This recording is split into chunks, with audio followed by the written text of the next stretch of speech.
o'z oyog'im bilan o'ligini kutdim 5 kundan keyin. Birpasda maqsad qochib qoldi. Joriy yilning 12-may kuni Qamashu tumani tug'ruq kompleksida 22 yoshli ayol kesarcha tug'ruq amaliyotidan so'ng vafot etdi.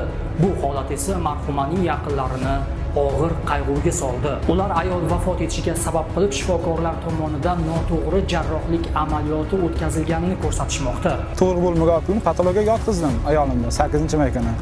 Keyin yotqizdim, dori-darmon yozib, olib berdim. 12-may kuni keldim, ahvol juda og'ir. Keyin kechgacha ham holat juda og'irlashaverdi. Keyin ular operatsiya qilmayman men deyapti. Men aytdim, mayli, nima bo'lsa operatsiya qil dedim. Ularga doktorlarga qilingizlar dedim. Operatsiya olib kirdi. 20 minutda chiqdi. 6 da olib kirdi. 6:25, 30 larda chiqdi. Yaxshi. Bolamning ahvoli yaxshi, ayolim qanday yaxshi dedi. Ko'zini ochdi, ozroq gapirib, suv ichdi, keyin ahvol og'irlashaverdi. Faqat menga dori-darmon yozyapti ular. Dorini olib chopaman, dori olib kelaman, yana kelaman, yana dori, yana dam. O'zi bir kelgan ayolim ko'zi ochiq edi. Keyin kelsam o'zi ko'zi yumilib bo'lgan. O'zi yurak to'xtab ketyapti, apparatga qarab o'tiribman, bunaqa yordam ko'rsatinglar deyapman. Bizda gapdan qo'rqib doktorlar shokka tushyapti. Mutaxassis yo'q doktorlar. Qaralmayapti doktorlar. Ma'lum bo'lishicha, marhuma bundan 1 yil avval ham kesarcha kesish yo'li orqali farzand ko'rgan, ammo bola nuqsonli bo'lganligi uchun uning hayotini saqlab qolishning imkoni bo'lmadi. Ikkinchi farzand esa nuqsonlarsiz, sog'lom dunyoga keldi, lekin qizaloqning onasi bugun oramizda yo'q. Sog'lom oyog'i bilan yurib ketgan bolamdi. Birpasda maqsad qochib qoldi. Doktorlar boshda girdi, kapalak baylanib. Nima bo'lganini bilmayman, shu doktorlar nima qilishlar qildi. Ya'ni Xudoga Hayot bilan shu 4 soat kurashdi, jon berdi.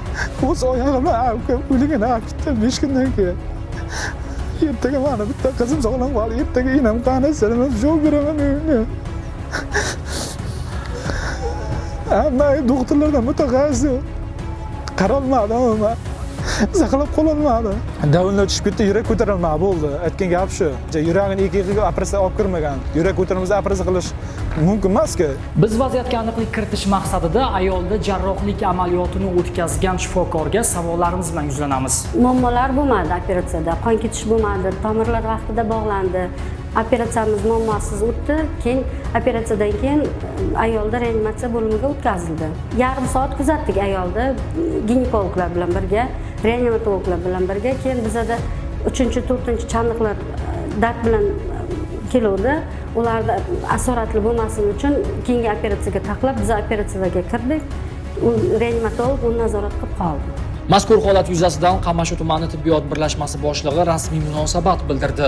Ekspertiza tayinlangan va ekspert xulosasi va prokuratura xulosasidan keyin tergov jarayoni davom etyapti hozirgi paytda. Bizda ham tekshiruv ketyapti hozir. Endi ularda prokuratura va xulosasi, sud ekspert xulosasiga qarab turib, bizda xulosa chiqariladi. Biz shu o'rinda vafot etgan 22 yoshli ayolning yaqinlariga chuqur hamdardlik bildiramiz. Millar voqealar rivojini kuzatishda davom etadi.